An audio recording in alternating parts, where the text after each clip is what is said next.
Saludos, empresarios. Bienvenidos a un capítulo más del podcast Personas, Procesos, Tecnología, todo sobre el mundo RP. Los saluda su anfitrión Agustín Cruz Lozano. Y el día de hoy está con nosotros el ingeniero Ernesto Pablo Bauer, que él tiene muchísima experiencia en este tema de sistemas ERP y nos va a compartir un poco de toda esa historia que lleva él más de 30 años trabajando con sistemas. Entonces creo que su experiencia va a ser muy enriquecedora y vamos a poder aprender muchísimo de todo lo que él ha hecho a lo largo de estos. De hecho, si no me falla la memoria, me decía hace un momento antes de empezar que ya más bien son cerca de 40 años. Bienvenido, Ernesto, ¿cómo estás? Hola, Agustín. Bueno, muchas gracias por la invitación y por tu generosa presentación. Sí, efectivamente son unos cuantos años. Empecé cuando estaba en el kindergarten, en el jardín de infantes. Bueno, así que estoy a vuestra disposición y me encanta poder compartir la experiencia que pude juntar en estos años contigo y con los empresarios de México y Latinoamérica. Pues yo creo que va a ser de mucho provecho y de mucha utilidad esta conversación que vamos a tener el día de hoy. Y bueno, para empezar me gustaría precisamente que nos compartieras un poco de esa forma en la que llegaste a todo este mundo para mí apasionante de los ERPs. ¿Cómo fue que te involucraste?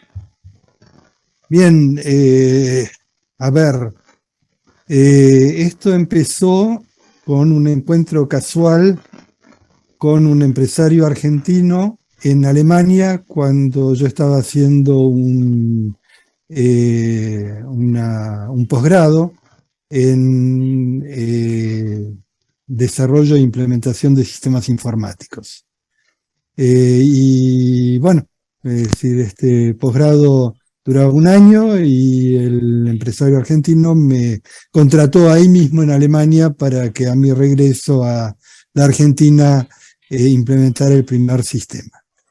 En aquella época, estamos hablando de 1984, 85, esto era todavía muy primitivo, ¿no? Es decir, todo eran construcciones que yo llamo artesanales, ¿no? Es decir, tanto desde el lado del relevamiento y de las necesidades de la empresa, como desde la parte de la construcción del sistema en sí. Hoy han pasado 30 y tantos años y todo el proceso, tanto de relevamiento como el de implementación, se acerca cada vez más a un proceso industrial, a un proceso ya predefinido. En aquella época teníamos dificultades que hoy generalmente no tenemos, ¿no? Es decir, luchábamos contra tecnología realmente muy primitiva, que los desarrolladores hoy no tenemos que lidiar en general con problemas de memoria, con problemas de choques entre distintas aplicaciones. Todo eso pertenece al pasado. Lo que sigue siendo actual, creo yo, es hacer un adecuado relevamiento y diagnóstico de las necesidades específicas de cada empresa usuaria. Si no lo hacemos bien, en profundidad, vamos a terminar entregándole lo que llamamos un producto enlatado, ¿no? Es decir, un estándar que no tiene en cuenta las particularidades de esta empresa y de esta organización en particular. Por eso es que es tan importante hacer un buen relevamiento para detectar cuáles son los puntos en los cuales el sistema informático, el ERP, puede apuntalar, puede desarrollar las ventajas competitivas de esta organización en particular. Y bueno, antes de ir avanzando, ir llevando la conversación, bueno, para todos los que no ubican o conocen, bueno, y a lo mejor fue algo que me faltó comentar precisamente, Ernesto, pues realmente es argentino, ¿no? Él, de acuerdo a lo que ha dicho, pues es argentino, nosotros somos mexicanos, y una de las cosas que tiene el lenguaje español, que es el que nos une precisamente, pues es que en diferentes regiones ocupamos las mismas palabras para diferentes cosas completamente, ¿no?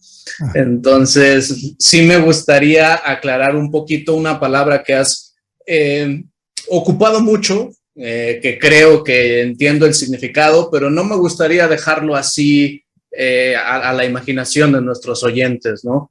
Y es la palabra del relevamiento, ¿no? Entonces, no sé si nos podrías aclarar un poquito cuando tú hablas del relevamiento, exactamente a qué te refieres. Bien, muchas gracias por la aclaración. A ver, cuando hablamos de relevamiento, nos referimos a conocer y anotar sistemáticamente cuáles son las características particulares de los procesos propios de la organización donde vamos a implementar nuestro sistema. Nuestra especialidad, mi especialidad, es la de sistemas para industria farmacéutica. En Argentina hay unas 550 laboratorios farmacéuticos, empresas que producen productos farmacéuticos para uso humano y otras 450 que producen productos farmacéuticos veterinarios, o sea, 1000 en total. Y en toda Latinoamérica habrá unas 5000. Sin embargo, a pesar de que los procesos farmacéuticos son muy regulados desde la Food and Drugs en Estados Unidos y en Argentina es ANMAT e INAME, cada país tiene sus regulaciones y los procesos en cada industria tienen que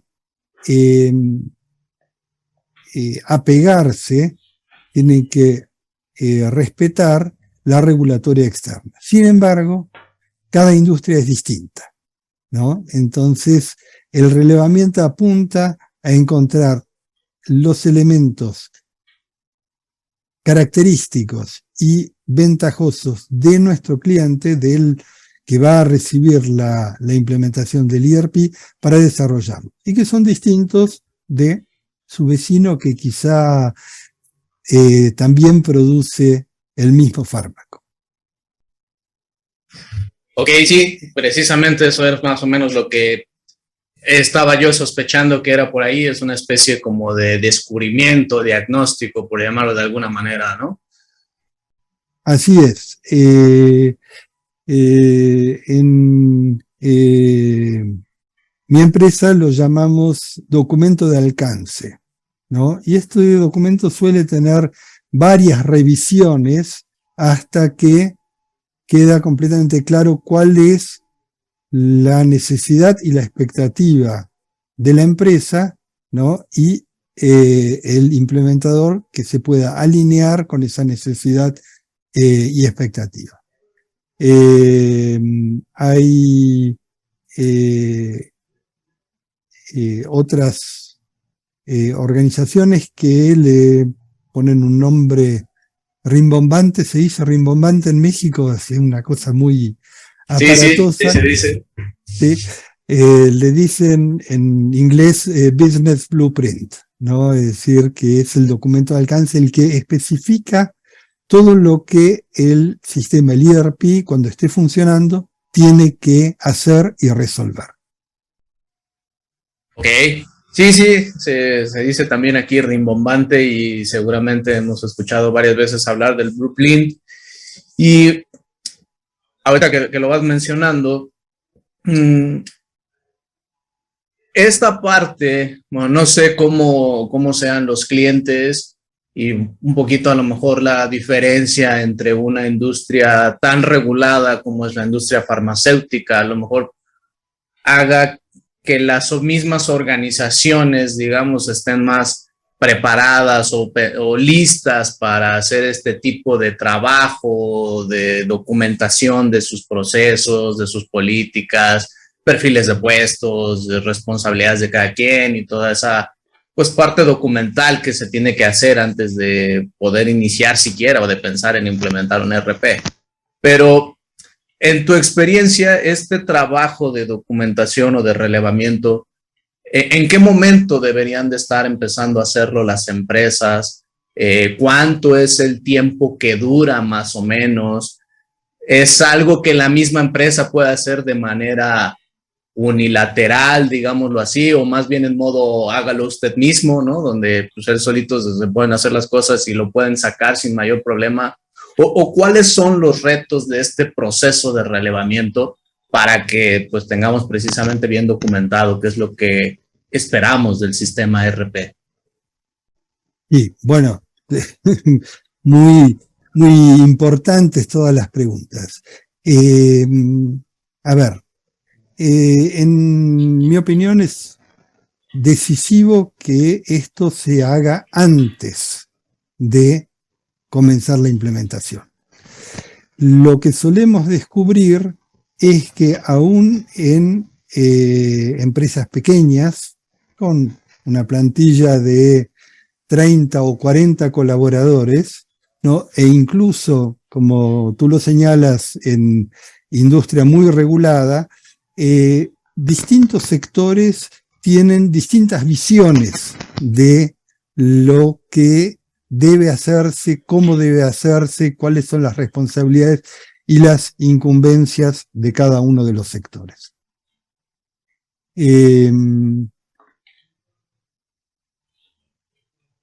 Entonces, el documento de alcance es una herramienta fundamental para alinear las expectativas, para de pronto descubrir, acá hay un proceso donde, digo, por ejemplo, Juan y Pedro, ¿sí? Juan considera que debe hacerlo Pedro y Pedro considera que debe hacerlo Juan. Es tierra de nadie. ¿Quién lo tiene que hacer? No, eso no pasa, eso no se da. O bien, entonces, esto es una de las de los temas. El segundo es ¿quién lo debe hacer? ¿Sí? ¿Puede hacerlo la misma empresa? Bueno, en mi opinión, la misma empresa tiene que colaborar, pero tiene que haber una mirada externa. Es decir, yo le digo, debe haber una mirada ingenua, ¿sí? Porque en la misma empresa están tan acostumbrados a los procesos así como están, que no logran tener una mirada crítica. La mirada crítica tiene que venir de afuera, quizá a través de preguntas respetuosas, por supuesto, ¿no? Es decir, si la empresa está viva es porque Sí, algo están haciendo bien, ¿no? Pero es como hay que sacar a la organización de lo que llamamos la zona de confort, de seguir haciendo lo que vienen haciendo durante años o décadas, ¿sí? Para poder repensarse a sí mismo, ¿no? Y con ese repensarse a sí mismo, es decir, poder implementar un sistema que le dé sostén, que le dé soporte, ¿sí? A esa reorganización de la empresa. ¿Cuánto debe durar esto? No más de, yo diría, no más de 2 meses, ¿no? Es decir, si se hace muy largo, ¿sí? Uno pierde el entusiasmo inicial, ¿no? Es decir, pierde el entusiasmo inicial. Tanto el encargado del relevamiento como también la empresa. En 2 meses tiene que haber, ¿sí? Un diagnóstico, como lo llamas tú, o un documento de alcance que describa a grandes rasgos qué es lo que tiene que hacer y soportar el sistema. Ok. Me parece muy interesante esa parte que dices de que debe de hacerse antes de empezar con la implementación. Y yo preguntaría un poquito para conocer un poco la opinión, tu opinión, ¿no? ¿Qué tanto convendría hacerlo incluso a lo mejor antes de haber seleccionado el sistema que se va a implementar?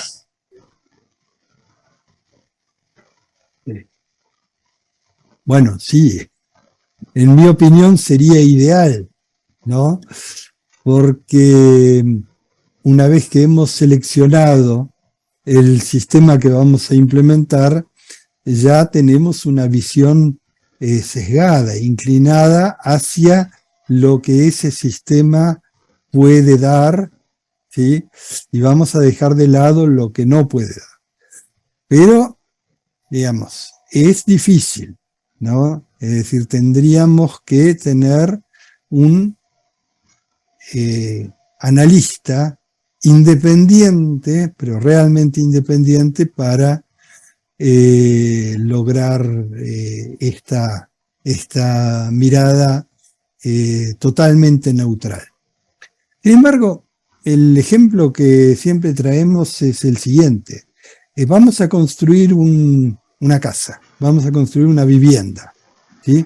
A nadie se le ocurriría empezar a amontonar ladrillos y a ver qué es lo que resulta, ¿sí? Mínimamente, primero llamamos a un arquitecto y vamos a hacer unos planos, ¿no? Es decir, estos planos no son rígidos. Después podemos correr una pared de lugar, ¿no? Pero por lo menos tenemos que tener la referencia de hacia dónde estamos apuntando. Bueno, el documento de alcance es exactamente eso. Es el plano de lo que vamos a construir, de lo que vamos a construir informáticamente. ¿Y qué pasa? Bueno, no sé, a lo mejor a ti no te ha pasado, pero varias veces utilizando esa misma analogía que tú acabas de poner ahorita de construir una casa, varias veces nosotros acá en la oficina la hemos utilizado y hemos llegado casi siempre a una misma conclusión, que es la siguiente. Uno de los grandes problemas para implementar un ERP es que cuando tú estás hablando de una casa, todos sabemos lo que es un baño y todos sabemos lo que es una cocina. Y todos sabemos por lógica, por intuición, por costumbre o por lo que sea, pero todos sabemos que una cocina pues no puede tener en medio el baño, ¿verdad? Sí, hasta por higiene. Sin embargo, cuando nos trasladamos a lo que es un sistema ERP, a veces incluso hemos visto o nos hemos topado con empresas donde el almacenista realmente no conoce lo que es un almacén, lo que son sus responsabilidades como almacenista, y al final del día lo que intentan es llevar ese desconocimiento y que el sistema se adapte a lo que ellos hacen, aunque sea, salvando obviamente las distancias, pero aunque sea como querer poner una taza de baño en medio de la cocina. No sé si eso te ha pasado a ti.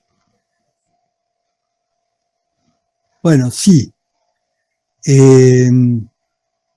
Lo que ocurre frecuentemente es que si los procesos no están documentados, e incluso si están documentados, distintos actores tienen distintas visiones acerca de cómo se debe hacer un proceso.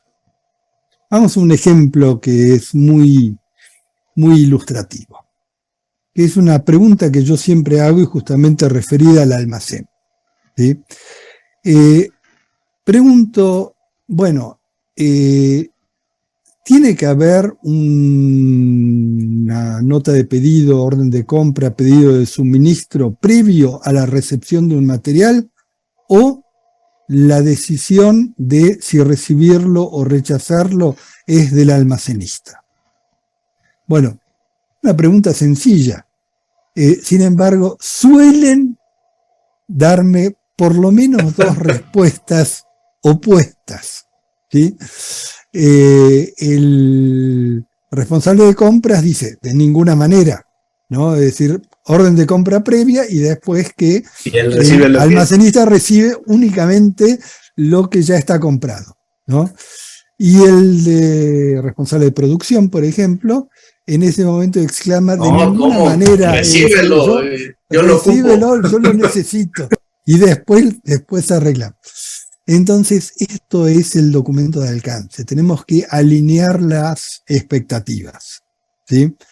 Y al alinear las expectativas, la responsabilidad del implementador o del que está haciendo relevamiento en ese momento es ofrecer opciones que den satisfacción a los distintos sectores, porque todos tienen razón, ¿sí? O todos tienen una parte de razón, ¿sí? Así es. El responsable de compras, el responsable de finanzas, dice, oye, me has recibido un material que cuesta No sé cuánto. $50,000 y yo ahora lo tengo que pagar, ¿sí? Bueno, pero yo lo necesito. Entonces, bueno, ofrecemos en esos casos variantes, ¿no? Decir, bueno, podemos recibir hasta tanto valor, hasta tanto sobreembarque, o podemos recibir provisoriamente sujeto a que haya una confirmación de una autoridad superior dentro de las 48 horas. Es responsabilidad del implementador, en mi opinión, traer la experiencia de otros lados como para ofrecer un menú de opciones del cual la empresa pueda elegir, ¿sí? Pero bueno, esto es una opinión. Las preguntas, lo que llamamos las preguntas abiertas. Bueno, ¿cómo debe ser el proceso? ¿Sí? Suelen llevar a un callejón sin salida, o suelen llevar a meses y años de discusiones, ¿sí? Y en cambio lo mismo lo planteamos diciendo, bueno, ¿debe haber orden de compra previa o no debe haber orden de compra previa? Que es la misma pregunta, pero es una pregunta cerrada. En general se resuelve mucho más rápido. Ok. Entonces, supongo que es parte de lo que decías en ese cambio del proceso, ¿no? A lo mejor esa parte artesanal era exactamente, antiguamente llegábamos y decíamos, a ver, ¿cómo es tu proceso? Tal vez por ahí era la pregunta, ¿no? Y ahora dices más bien, a ver, ya tengo estas opciones y sobre estas opciones, ¿cuál te va, cuál te funciona mejor, ¿no? A lo mejor un poco Claro. como los carros, como los vehículos. Hace, no sé, a lo mejor 100 años prácticamente se hacían a gusto y deseo del comprador. Ahora, si bien tenemos la posibilidad de adaptar el vehículo a nuestro gusto, realmente es en base a una serie de componentes prefabricados que nosotros vamos incluyendo y le vamos poniendo. No sé si estoy entendiendo bien el concepto. Y estoy completamente de acuerdo. Y el ejemplo es, la analogía es fantástica. Te puedo contar que mi abuelo, cuando compró el primer carro de la familia, fue allá por 1920 aproximadamente, hace más de 100 años. Bueno, lo encargó, lo pagó y después pasaron 2 años hasta que le llegó una carta diciendo su carro ya está listo. 2 años, es real. Wow. Bueno, entonces, bueno, se lo trajeron y vino un técnico a enseñarle a manejarlo durante 6 meses, hasta que pudo llevarla a mi abuela a dar la primera vuelta. Entonces los procesos informáticos hace 30 años también eran así, ¿no? Es decir, mientras que hoy tenemos la oportunidad de hacerlos en forma un poco más industrializada, ¿no? No podemos empezar a amontonar ladrillos o a amontonar bytes, ¿sí? porque ahí va a salir, digamos, como tú lo has ejemplificado, ¿no? Es decir, la taza de baño en el medio de la cocina, ¿sí? Tiene que haber un plano previo, ¿sí? Pero una vez que está el plano previo, tiene que haber un prototipo operativo en un plazo breve, ¿sí? Digamos, en un plazo de, apuntemos a un mes, ¿sí? Va a ser un prototipo, esto no es la versión definitiva, todavía no está la casa completa, pero ya podemos empezar a jugar con esa casa, que es la casa donde, es decir, nuestro cliente, donde la empresa va a habitar, ¿no? Es decir, por supuesto que en ese momento puede plantear, bueno, este proceso implementado es complejo, podemos simplificarlo un poco, ¿sí? Es decir, van a venir modificaciones solicitadas, ¿sí? Y hay que estar preparado para eso. Pero tiene que ser un plazo corto, es decir, el entusiasmo, que es un ingrediente esencial para una implementación exitosa, no es eterno, ¿sí? Es decir, esto tiene que ser una carrera de 1500 metros, no una maratón de 42 kilómetros. Es decir, si es una maratón de 42 kilómetros, entonces, bueno, los corredores, los maratonistas hablan del efecto de la pared, ¿no? Es decir, llega un momento, más aproximadamente a los 20, 25 kilómetros, en que el corredor siente que está empujando una pared y la pared no se mueve, ¿no? Es decir, si consigue vencer ese efecto de la pared, ¿sí? Entonces probablemente llegará a la meta de los 42 kilómetros. Bueno, en la implementación de los sistemas informáticos ocurre lo mismo, ¿sí? Si nos cansamos, ¿sí? Si los actores de la empresa se cansan, ¿sí? Es muy probable que no lleguemos a la meta, ¿sí? Entonces, tiene que ser rápido hasta llegar a un punto en que tengamos algo operativo. Después lo podemos, digamos, lo debemos ajustar. ¿Y qué pasa cuando una empresa no tiene la costumbre, la cultura, digamos, de hacer este tipo de definiciones? Que insisto, a lo mejor es alguna cuestión en la que no te topas por el tipo de industria en la que estás, no lo sé, pero pues, realmente nosotros hemos enfrentado con empresas que no te hacen esas definiciones. O sea, les haces la pregunta, como decías hace ratito, oye, ¿recibimos con orden de compra o sin orden de compra? No, pues no sé qué es lo mejor. Ah, bueno, pues si lo recibes con orden de compra, tienes estos beneficios y estas desventajas. Si lo recibes sin orden de compra, tienes estos beneficios y estas desventajas. ¿Qué decides? No, pues no sé, déjame platicarlo. Bueno, ¿cuánto tiempo necesitas para platicarlo? No, pues tantos días, ok. Regresas, no, es que todavía no lo hemos visto.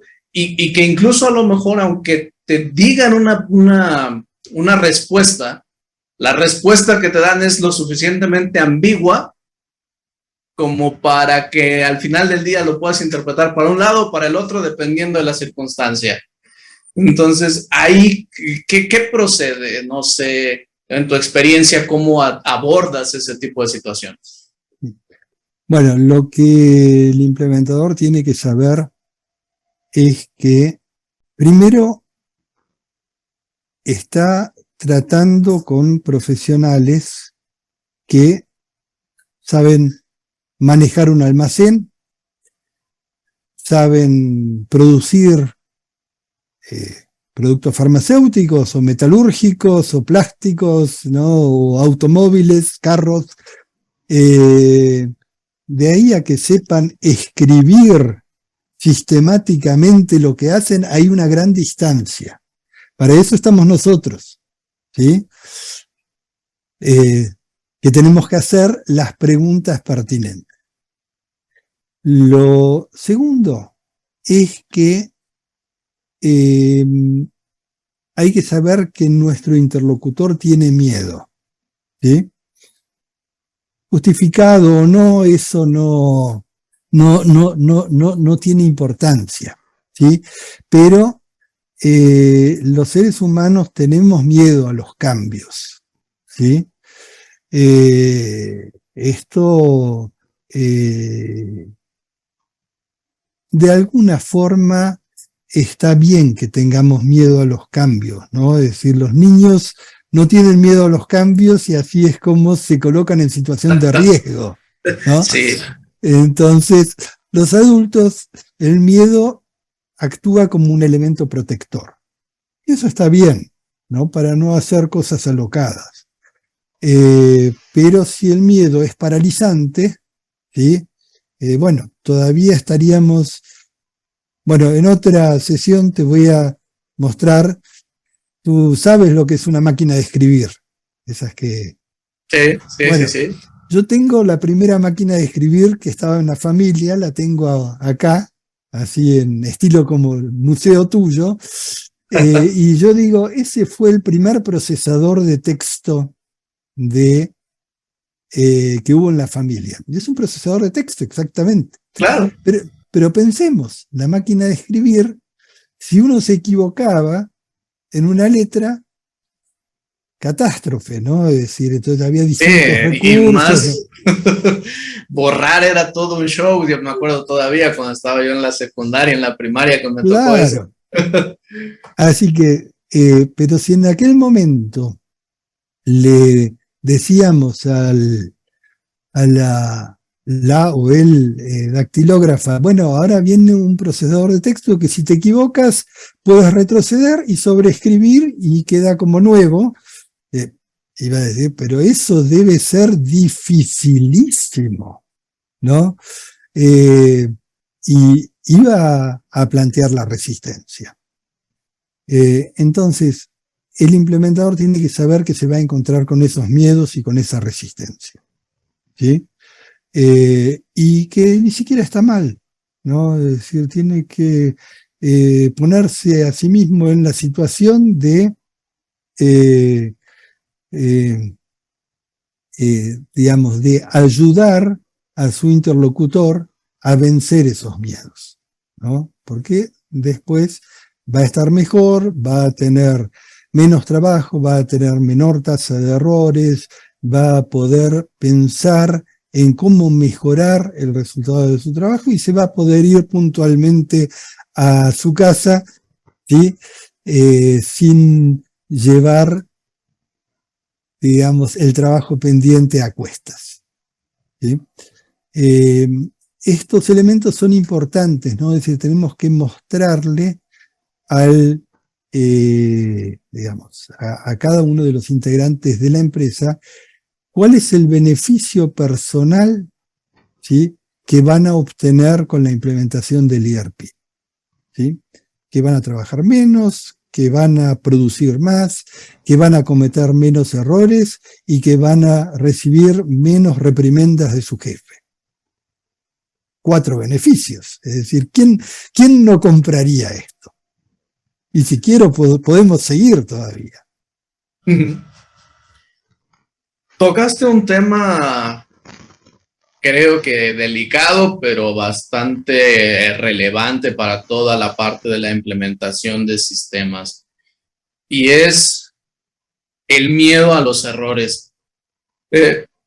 Tal vez es una cuestión cultural, no lo sé. Y bueno, aprovecho también para preguntar un poquito cómo se vive allá en Argentina. Pero al menos acá en México, las empresas realmente, no miedo, yo siento que tienen pavor a los errores, ¿no? Y lo ejemplifico con una anécdota que me pasó tendrá unos 5 o 6 años con una persona, un dueño de empresa, hijo de dueño de empresa, ¿no? O sea, segunda generación de empresarios, un muchacho joven, actualmente tendrá a lo mejor sus 32 años, preparado de las mejores universidades del país, y la familia conectada con políticos importantes de acá de México, ¿no? Y precisamente durante el proyecto, durante la implementación del sistema, la persona de facturación se equivocó en una captura de uno de los procesos, se hace una cotización que sale muy alta, no se revisa, llega hasta factura y sale una factura por 10 millones de pesos, cuando sus facturas promedio venían siendo de 100, 200 mil pesos, más o menos. Entonces, obviamente es una factura ahí. ¿Qué hacemos? Pues se procede a cancelar la factura, ¿no? Obviamente con toda su parte procesal para dejar sin efectos esa factura ante la autoridad fiscal, porque aquí en México ya tenemos lo que es la factura electrónica y todo eso, ¿no? Pero precisamente con apoyo de eso, pues el hecho ya pasó, o sea, ya se emitió la factura por esa cantidad, que se canceló y no hay efectos fiscales ni contables ni nada, bueno, es otro tema, ¿no? Pero no podemos eliminar ese registro y ahora ya no aparece, ¿no? Entonces, mientras estábamos haciendo un ejercicio precisamente para enseñarle a él cómo funcionaba el tema del reporteo del sistema, cómo puede sacar registros, demás, sus reportes de ventas mensuales o de facturación mensual y demás, en alguno de los filtros, pues se puso que mostrara todo y obviamente salía la cantidad ahí de los 10 millones, ¿no? Oye, es que ¿dónde está? Ah, sí, es que es una factura que está equivocada, se la muestro, pero le pones el filtro que te muestre solo las facturas vivas y ya se quitó. No. Claro. Oye, no la podemos borrar. Digo, ¿para qué la quieres borrar? Pues es que está equivocada. Sí, pero a ti te está dejando una evidencia de que hay una oportunidad de mejorar tu proceso para evitar que eso pase. No, pero es que se ve muy fea. Pues no sé, o sea, porque se vea muy fea te autosaboteas, digámoslo así. No sé si eso se vive similar allá por Argentina. Sí y no. Es decir, ustedes están en México demasiado cerca de Estados Unidos. Nosotros estamos lejos, en cierta forma. Entonces, ciertos elementos culturales, si bien somos hispanoparlantes latinoamericanos, quizá en Argentina y en Uruguay y en Brasil somos un poquito más tolerantes. Ahora, esto que vives tú, pero en todas las implementaciones me piden eso. No lo puedes borrar. Digo, no lo puedo borrar. ¿Sí? Porque, es decir, si me preguntas, ¿técnicamente lo puedo borrar? Sí, claro que lo puedo borrar. ¿Sí? Pero no es correcto. ¿Sí? Entonces lo que tengo que hacer es revertirlo. ¿Sí? Y además, esto es la acción correctiva, ¿no? Es decir, si pensamos en términos de calidad, ¿no? Entonces, hicimos una factura incorrecta, hacemos la nota de crédito, la reversión o la anulación de factura, lo que sea, me quedan dos registros y se compensan entre sí, no tiene efectos fiscales, no tiene efecto contable, ¿no? Y sí, simplemente ocurrió. ¿Sí? Ahora, lo siguiente que tengo que hacer, ¿sí?, es lo que en calidad llamamos la acción preventiva, o sea, hacer algo para que no vuelva a ocurrir. ¿Sí? Sí. Y ese algo puede ser, por ejemplo, decir, bueno, es decir, las facturas, sí, estoy inventando, ¿no? Es decir, las facturas superiores a 150.000 pesos, ¿sí?, tienen que tener un proceso de autorización especial, ¿sí? De hecho, tú has hablado de la facturación electrónica, ¿no? En Argentina tenemos facturación electrónica hace mucho tiempo y hay un límite que no tengo presente en este momento de cuánto es, pero también en ese orden, 150.000 pesos, que pide el proceso de la autoridad fiscal, pide una serie de datos complementarios. Y si esos datos complementarios no están, no autoriza el comprobante fiscal. Ya está en el proceso de facturación electrónica. Eso. Sí, ya está implícito ese control. Exactamente, ya está. ya está ahí. Ahora, a ver, a mí también me cuesta decir no. Cuando me dicen, no lo puedes borrar, ¿sí? Entonces, lo que suelo decir es, mira, si lo borro, ¿sí? Nunca vamos a tener elementos para aprender, ¿sí? Es decir, nunca vamos a... uno no aprende de los éxitos, uno aprende de los errores, ¿sí? Entonces, dejémoslo ahí, ¿sí? Como un disparador de un aprendizaje. A partir de ahí, es decir, hemos implementado la acción correctiva, ¿sí? La acción preventiva, ¿sí? Y hemos aprendido y ahora ya nos despreocupamos, ¿no? Es decir, ya sabemos que esto no va a poder volver a ocurrir porque hemos metido en el sistema una regla de funcionamiento para que nos ataje estos errores antes. Y todo eso gracias a que nos hemos equivocado una vez. ¿No te parece fantástico? Tomamos el error como una oportunidad y no como un fallo.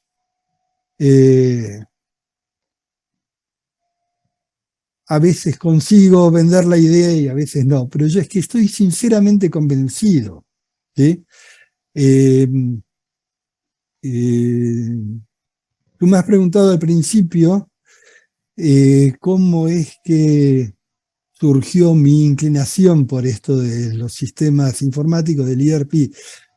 Y esto que te he dicho de que ustedes están demasiado cerca de Estados Unidos no es casual. Yo he estudiado en Alemania y en Japón, ¿sí? Y si bien ambas culturas tienen una muy baja tolerancia a los errores, alemanes y japoneses son rígidos, pero el primer error lo toman ambas culturas, como oportunidad para la mejora.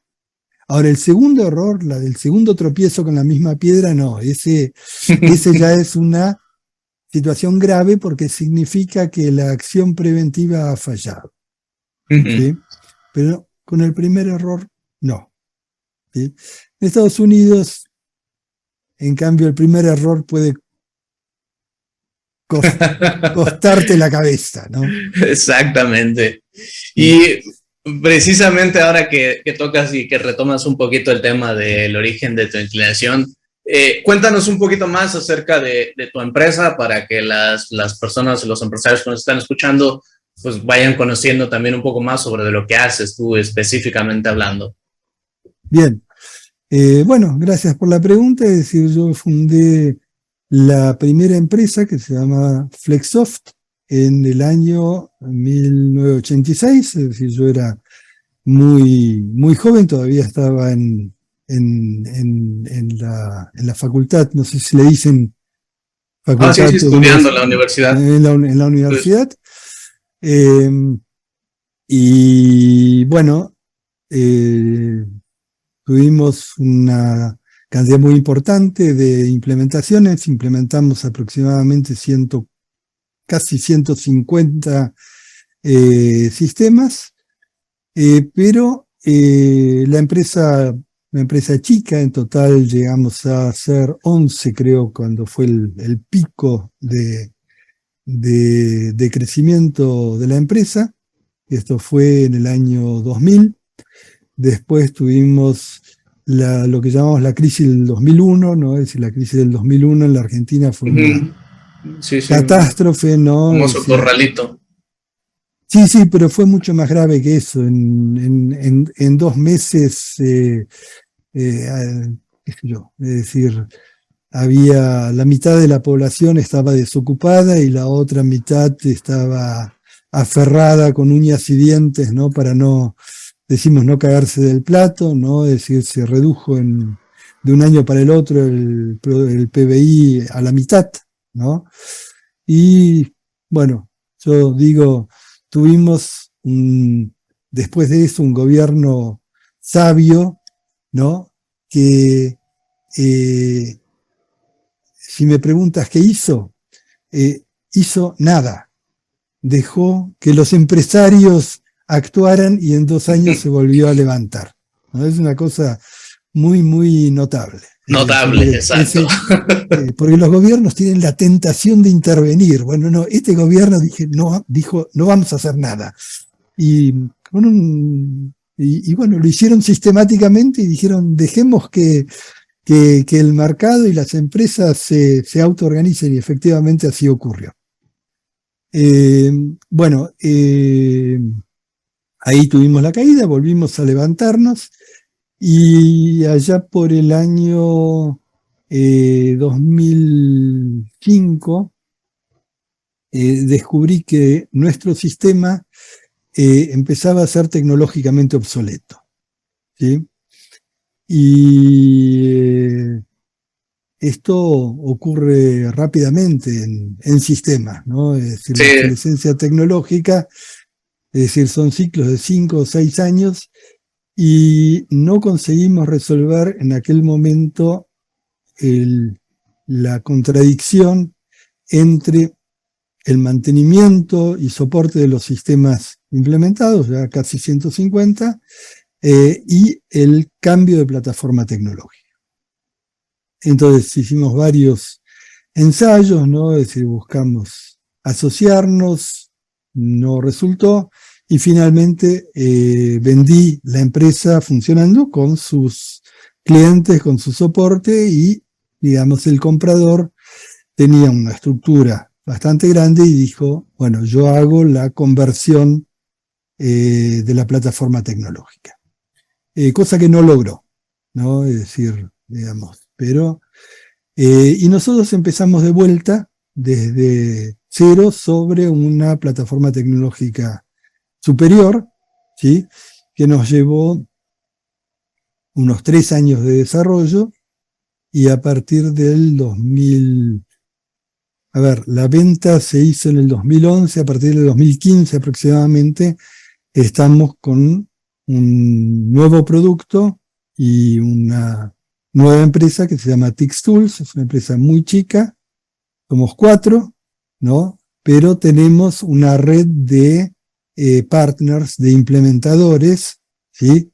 Que hacen la implementación de nuestro sistema, o sea, son los que tienen el trato directo con el cliente, ¿no? Es decir, por supuesto, nosotros ponemos las reglas técnicas y las reglas de negocio y les proveemos gran cantidad de información, documentación y respaldo para que esos implementadores independientes puedan hacer su trabajo. Pero nuestra estructura de núcleo es pequeñita, somos 4.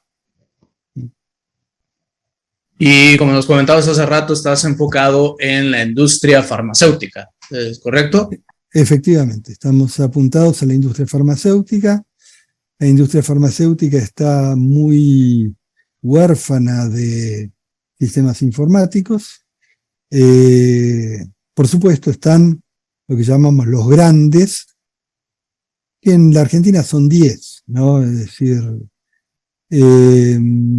que tienen, no vamos a mencionar marcas, ¿no? Es decir, pero tienen los sistemas informáticos de esos que valen 2, 3, 4 millones de dólares, ¿no? Exactamente. Es decir, y que tienen un nombre de 3 letras, que no vamos a decir. Bueno, estos no son candidatos para nosotros.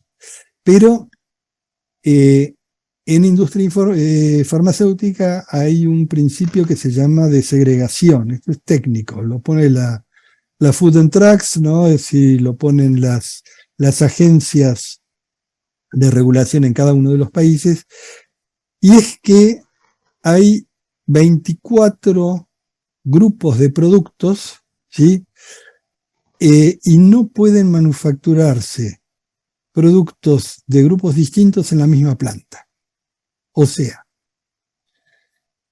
si yo, los malos de la película acá son los que se llaman los psicotrópicos, ¿no? Es decir, para la ansiedad, para la tensión, para dormir, ¿no? Es decir, todos estos no pueden manufacturarse en la misma planta donde se fabrican o se producen productos para el aparato digestivo, porque hay un riesgo de contaminación.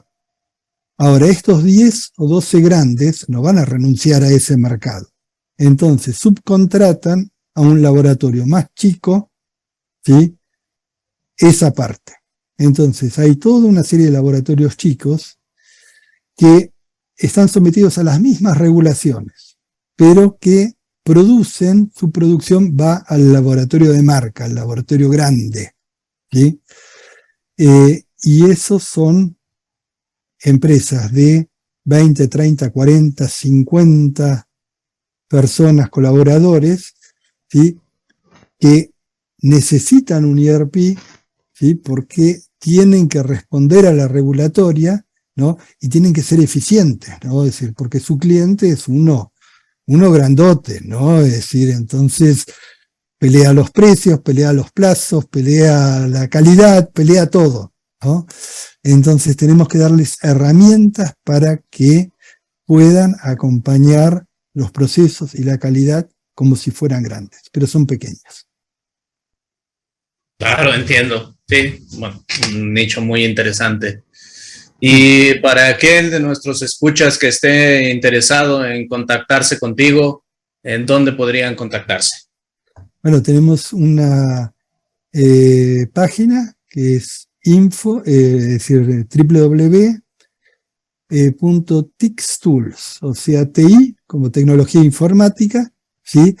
La X es nuestra marca de fábrica, ¿no? Es decir, porque anteriormente nos llamábamos Flexsoft, entonces trajimos la X, y después Tools como herramientas en inglés, ¿sí? Ese es el nombre de la empresa. O sea, TI de tecnología informática, X y Tools de herramientas. O sea, nos definimos como los que proveemos herramientas informáticas para que las empresas trabajen y operen mejor, ¿no?